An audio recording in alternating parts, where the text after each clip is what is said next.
Chagadoriba editorial kalam asi sanalebak editorial kalam digi lokhatchigi asigi Facebook amadi YouTube amadi wahong radio tabiriba pomna makpasu taram nokchari khurumjari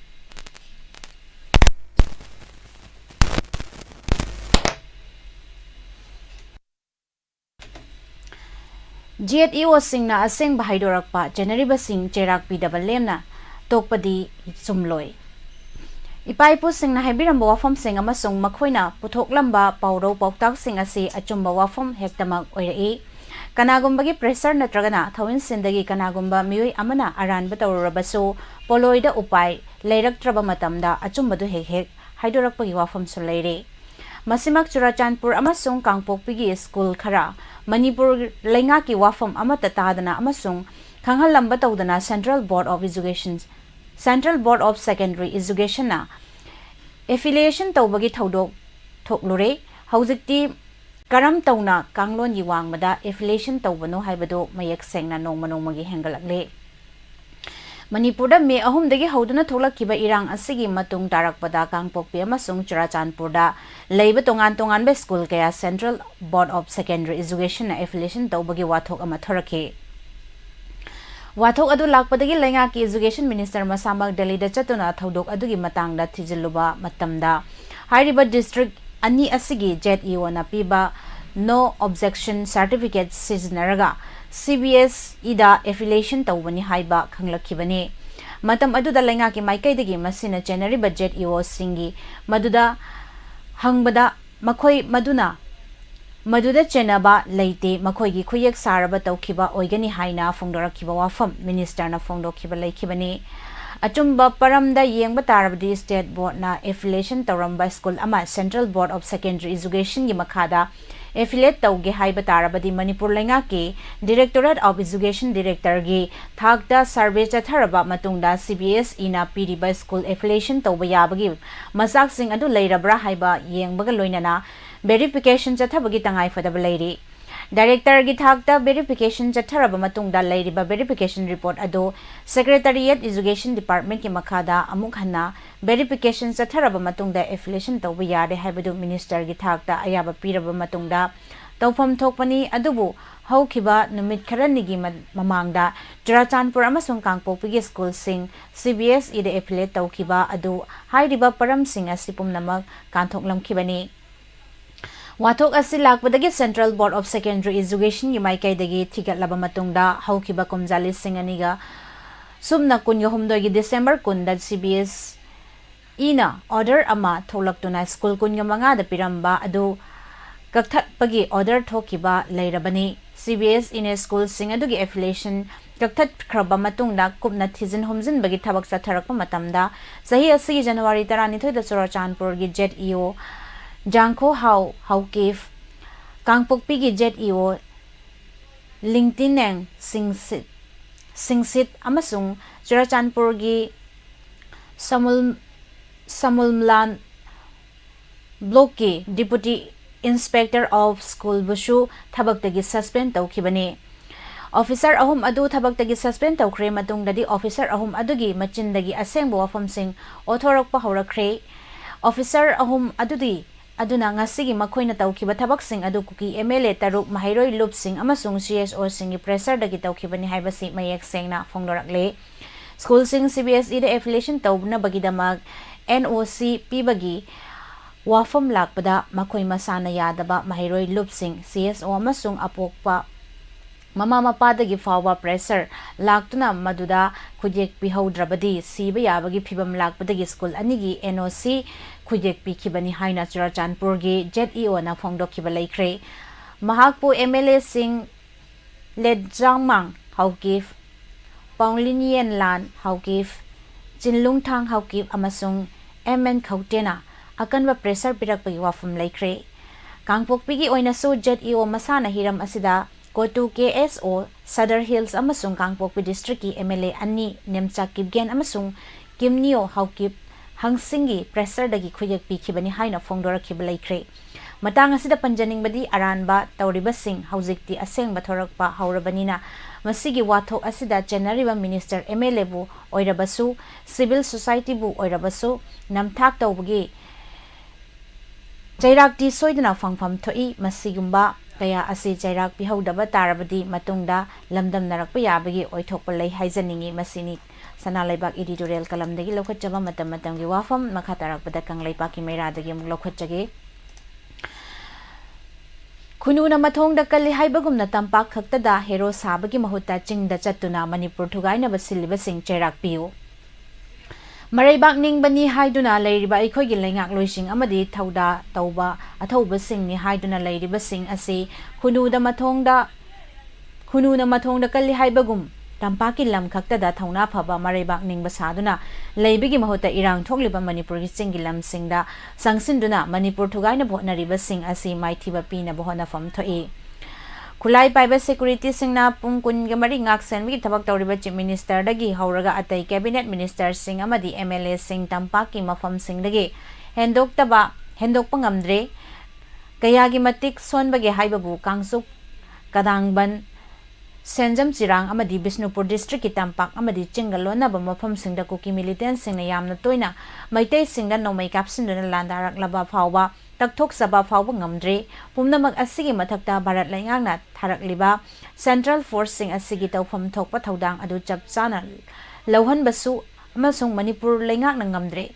ꯃꯗꯨꯅ ꯃꯅꯤꯄꯨꯔꯒꯤ law and order ꯃꯤꯌꯥꯝꯒꯤ ꯄꯨꯟꯁꯤ ꯑꯃꯗꯤ ꯂꯟ ꯊꯨꯝ ꯉꯥꯛ ꯁꯦꯟꯕꯒꯤ ꯊꯕꯛ ꯃꯅꯤꯄꯨꯔ ꯂꯩꯉꯥꯛꯅ ꯉꯝꯗꯕꯗꯒꯤ ꯀꯨꯀꯤ ꯃꯤꯂꯤꯇꯦꯟꯁꯤꯡꯅ ꯃꯅꯤꯄꯨꯔ ꯊꯨꯒꯥꯏꯅꯕ ꯆꯪꯁꯤꯜꯂꯛꯂꯤꯕ ꯂꯥꯟ ꯑꯁꯤ ꯊꯥ 9 ꯍꯦꯟꯅ ꯆꯠꯊꯔꯛꯄꯒꯤ ꯃꯔꯝ ꯑꯃ ꯑꯣꯏꯔꯤ ꯍꯧꯖꯤꯛꯁꯨ ꯃꯅꯤꯄꯨꯔ ꯂꯩꯉꯥꯛꯅ ꯏꯔꯥꯡ ꯑꯁꯤ ꯂꯣꯏꯁꯤꯟꯅꯅꯕ ꯍꯣꯠꯅꯕꯒꯤ ꯃꯍꯨꯠꯇ ꯆꯒꯧ ꯌꯦꯡꯗꯨꯅ ꯌꯥꯝꯅ ꯄꯥꯡꯗꯕꯒꯤ ꯁꯛꯂꯣꯟ ꯂꯧꯗꯨꯅ ꯂꯩꯔꯤ ꯁꯦꯀ꯭ꯌꯨꯔꯤꯇꯤꯅ ꯆꯌꯣꯝ ꯁꯥꯅ ꯌꯣꯝꯗꯨꯅ ꯂꯩꯔꯤꯕ ꯆꯤꯞ ꯃꯤꯅꯤꯁꯇꯔ ꯐꯥꯎꯕꯅ ꯀꯥꯡꯄꯣꯛꯄꯤ ꯃꯣꯔꯦ ꯑꯃꯗꯤ ꯆꯨꯔꯆꯥꯟꯄꯨꯔꯗ ꯆꯪꯁꯤꯟꯗꯨꯅ ꯂꯥꯟ ꯂꯦꯞꯂꯁꯤ ꯍꯥꯏꯅ ꯍꯥꯏꯖꯕ ꯐꯥꯎꯕ ꯉꯝꯗ꯭ꯔꯤ ꯃꯗꯨꯅ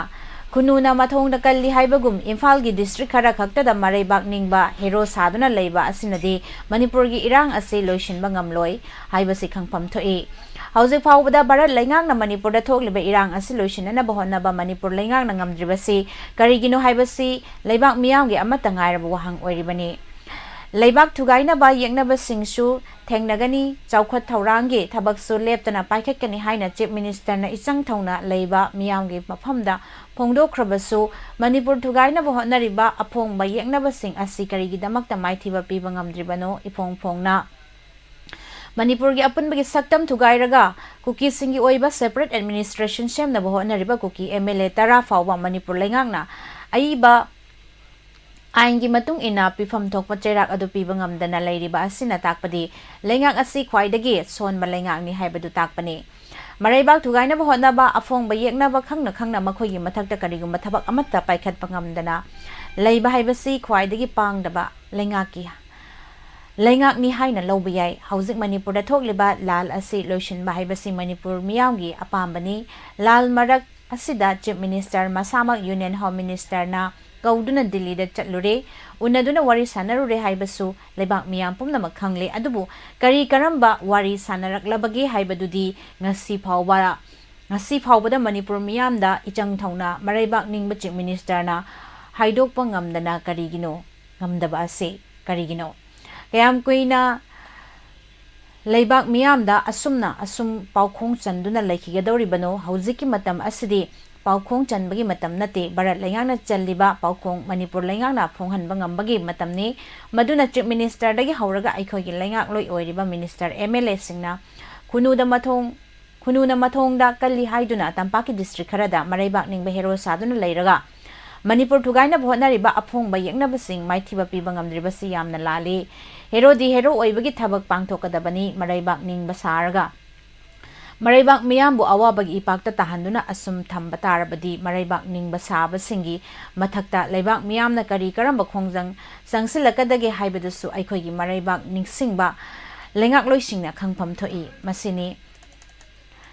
ꯀꯪꯂꯩꯄꯥꯛꯀꯤ ꯃꯩꯔꯥꯗꯒꯤ ꯂꯧꯈꯠꯆꯕ ꯃꯇꯝꯒꯤ ꯋꯥꯐꯝ ꯃꯈꯥ ꯇꯥꯔꯛꯄꯗ ꯄꯥꯟꯗꯝꯗꯒꯤ ꯑꯃꯨꯛ ꯂꯧꯈꯠꯆꯒꯦ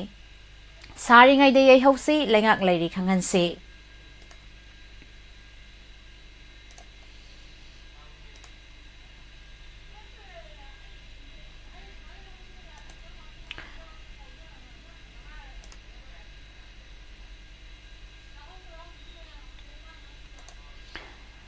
ꯌꯥꯗꯦ ꯍꯥꯏꯕ ꯈꯪꯍꯟꯁꯤꯅ ꯋꯥꯔꯛꯄꯒꯤ ꯈꯨꯠꯂꯥꯏꯅꯤ ꯍꯥꯏꯕꯁꯤ ꯃꯤꯌꯥꯝꯅ ꯈꯪꯅꯗꯨꯅ ꯂꯩꯔꯤ ꯑꯔꯥꯟꯕ ꯇꯧꯕ ꯑꯃꯗꯤ ꯅꯝꯐꯨꯒꯤ ꯊꯕꯛ ꯇꯧꯕ ꯐꯨꯔꯨꯞ ꯀꯥꯡꯂꯨꯞ ꯈꯔ ꯃꯅꯤꯄꯨꯔꯗ ꯂꯩꯔꯤꯕꯁꯤꯡꯒꯤ ꯃꯅꯨꯡꯗ ꯀꯨꯀꯤꯁꯤꯡ ꯃꯔꯨꯑꯣꯏꯅ ꯅꯥꯔꯀꯣ ꯀꯨꯀꯤ ꯇꯦꯔꯣꯔꯤꯁꯁꯤꯡ ꯑꯁꯤꯁꯨ ꯑꯃ ꯑꯣꯏꯔꯤ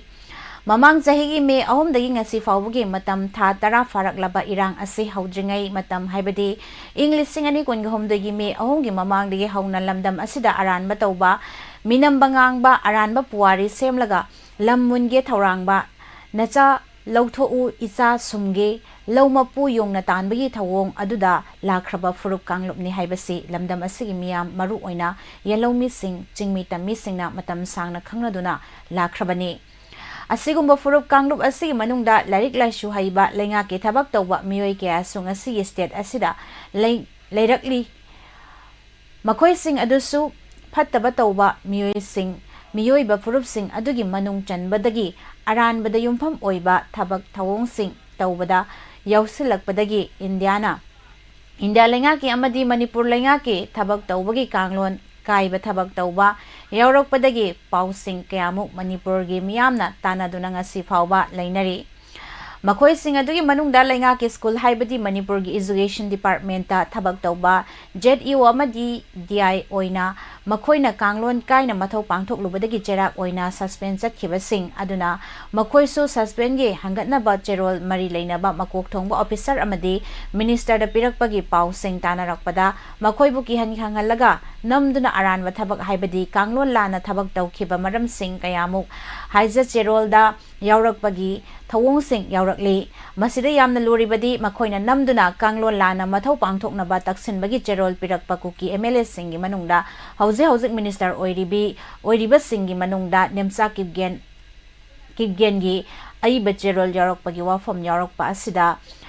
ꯉꯁꯤꯒꯤ ꯃꯅꯤꯄꯨꯔ ꯂꯩꯉꯥꯛꯅ ꯃꯤꯅꯤꯁꯇꯔ ꯑꯁꯤꯒꯤ ꯃꯊꯛꯇ ꯀꯔꯝꯕ ꯆꯩꯔꯥꯛꯀꯤ ꯊꯕꯛ ꯂꯧꯈꯠꯀꯗꯒꯦ ꯅꯠꯇ꯭ꯔꯒꯅ ꯃꯈꯣꯏꯅ ꯇꯧꯅꯤꯡꯕꯁꯤꯡ ꯇꯧꯍꯜꯂꯒ ꯁꯒꯣꯜꯅ ꯂꯧ ꯆꯥꯔꯒ ꯏꯔꯣꯏꯗ ꯇꯥꯏꯅꯕꯒꯤ ꯊꯧꯑꯣꯡ ꯆꯠꯊꯒꯗ꯭ꯔꯥ ꯍꯥꯏꯕꯒꯤ ꯋꯥꯍꯪꯁꯤꯡ ꯀꯌꯥꯃꯨꯛ ꯉꯁꯤꯒꯤ ꯃꯅꯤꯄꯨꯔꯒꯤ ꯃꯤꯌꯥꯝꯅ ꯁ꯭ꯇꯦꯠ ꯂꯩꯉꯥꯛꯇ ꯍꯪꯅꯕꯒꯤ ꯃꯔꯝꯁꯤꯡ ꯑꯣꯏꯔꯛꯄꯒꯨꯝ ꯇꯧꯔꯤ ꯅꯥꯀꯜ ꯑꯃꯔꯣꯝꯗ ꯑꯔꯥꯟꯕ ꯇꯧꯕ ꯌꯥꯗꯦ ꯈꯪꯍꯟꯕꯒꯤ ꯆꯩꯔꯥꯛ ꯂꯥꯛꯄꯗ ꯑꯁꯦꯡꯕ ꯆꯨꯝꯕ ꯋꯥꯐꯝꯁꯤꯡ ꯐꯣꯡꯗꯣꯛꯄꯗ ꯃꯁꯥ ꯃꯁꯥꯒꯤ ꯑꯁꯦꯡꯕ ꯃꯔꯥꯜ ꯅꯠꯇꯦ ꯃꯈꯣꯏꯅ ꯅꯝꯗꯨꯅ ꯀꯤꯍꯜꯂꯒ ꯍꯥꯠꯄꯒꯤ ꯁꯤꯕꯒꯤ ꯆꯩꯔꯥꯛ ꯄꯤꯒꯅꯤ ꯀꯤꯍꯜꯂꯛꯄꯒꯤ ꯑꯁꯦꯡꯕ ꯄꯥꯎꯗꯝ ꯌꯥꯎꯕ ꯋꯥꯔꯣꯜꯁꯤꯡ ꯆꯦꯔꯣꯜ ꯑꯗꯨꯗ ꯄꯜꯂꯛꯄꯗ ꯃꯈꯣꯏꯅ ꯀꯤꯍꯜꯂꯛꯄꯗ MLA ꯑꯃꯗꯤ ꯃꯤꯅꯤꯁꯇꯔꯒꯤ ꯑꯏꯕ ꯆꯦꯔꯣꯜ ꯐꯥꯎꯕ ꯋꯥꯀꯠ ꯆꯦꯔꯣꯜ ꯏꯗꯨꯅ ꯑꯦꯟꯀ꯭ꯂꯣꯖ ꯇꯧꯔꯛꯂꯒ ꯍꯥꯞꯂꯛꯄ ꯑꯁꯤꯅ ꯃꯔꯝ ꯑꯣꯏꯔꯒ ꯉꯥꯛꯄꯤꯕ ꯌꯥꯕꯅ ꯀꯅꯥꯅꯣ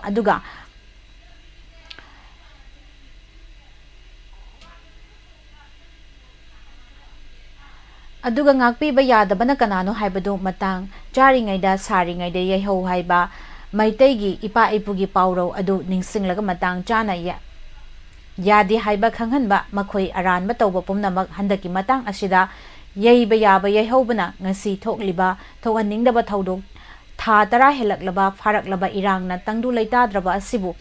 ꯇꯪꯗꯨ ꯂꯩꯇꯥꯕ ꯃꯅꯤꯄꯨꯔ ꯑꯃ ꯄꯨꯔꯛꯄꯗ ꯈꯔ ꯃꯈꯩꯗꯤ ꯃꯇꯦꯡ ꯑꯣꯏꯒꯗ꯭ꯔꯥ ꯈꯜꯂꯤ ꯅꯥꯀꯜ ꯑꯃꯔꯣꯝꯗꯅ ꯑꯔꯥꯟꯕ ꯄꯨꯋꯥꯔꯤ ꯁꯦꯝꯕꯒꯤ ꯊꯕꯛꯇ ꯄꯨꯋꯥꯔꯤꯒꯤ ꯑꯁꯦꯡꯕ ꯈꯨꯕꯝ ꯄꯨꯋꯥꯔꯤꯒ ꯁꯥꯒꯣꯟꯅꯕ ꯂꯥꯏꯐꯝꯗ ꯐꯥꯎꯕ ꯍꯦꯟꯅ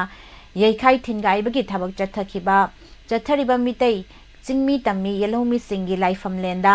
ꯇꯧꯍꯩꯗꯕ ꯊꯕꯛ ꯀꯌꯥꯃꯨꯛ ꯇꯧꯁꯤꯟꯕꯒꯤ ꯃꯅꯨꯡ ꯆꯟꯅ ꯏꯕꯨꯙꯧ ꯃꯣꯏꯔꯥꯡ ꯊꯥꯡꯖꯤꯡ ꯂꯥꯏꯐꯝꯂꯦꯟ ꯑꯃꯒꯤ ꯃꯐꯝꯗ ꯃꯑꯣꯡ ꯆꯥꯗꯕ ꯂꯥꯏꯅꯤꯡ ꯑꯃꯅ ꯂꯥꯏꯅꯤꯡ ꯑꯃꯕꯨ ꯅꯝꯊꯕꯒꯤ ꯊꯧꯑꯣꯡꯁꯤꯡ ꯆꯠꯊꯔꯤꯕꯁꯤꯡ ꯑꯁꯤꯃꯛ ꯁꯦꯀꯨꯂꯔꯤꯖꯝꯕꯨ ꯈꯣꯡꯒꯥꯎꯅꯕꯒꯤꯗꯃꯛ ꯃꯇꯤꯛ ꯆꯥꯕ ꯆꯩꯔꯥꯛ ꯑꯃ ꯄꯤꯗꯕ ꯌꯥꯗꯦ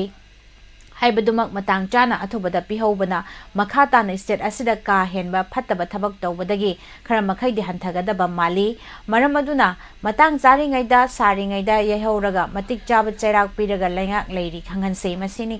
ꯄꯥꯟꯗꯝꯗꯒꯤ ꯂꯧꯈꯠꯆꯕ ꯃꯇꯝꯒꯤ ꯋꯥꯐꯝ ꯃꯈꯥ ꯇꯥꯔꯛꯄꯗ ꯉꯁꯤꯒꯤ ꯔꯥꯁꯤꯐꯜ ꯑꯃꯨꯛ ꯃꯌꯥꯝ ꯄꯨꯟꯅ ꯇꯥꯃꯤꯟꯅꯁꯤ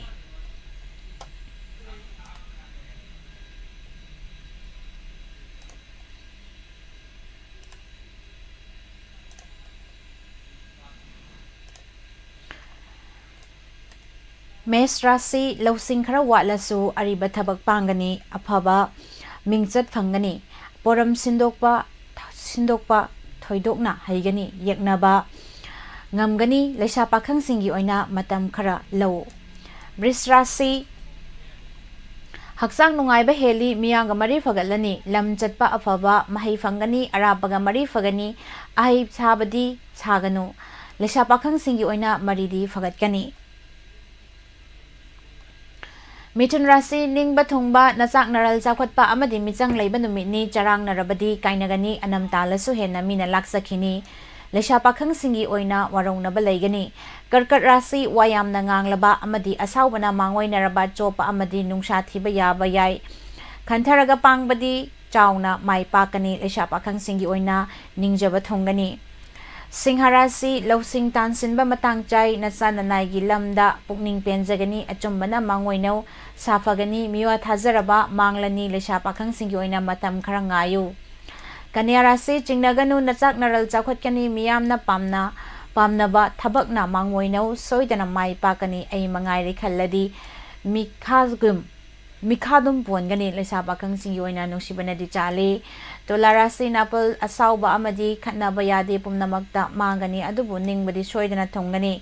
pangamdaba thabak pangani chingnaganu lesha pakhang singi oina laibak phagani Brisik Rashi apaba mingchat phangjagani balambalan su phangani mina thagatnagani thongna phabana henadum apa pa mafam kan bangamjagani lesha pakhang singi oina haijaba tabigani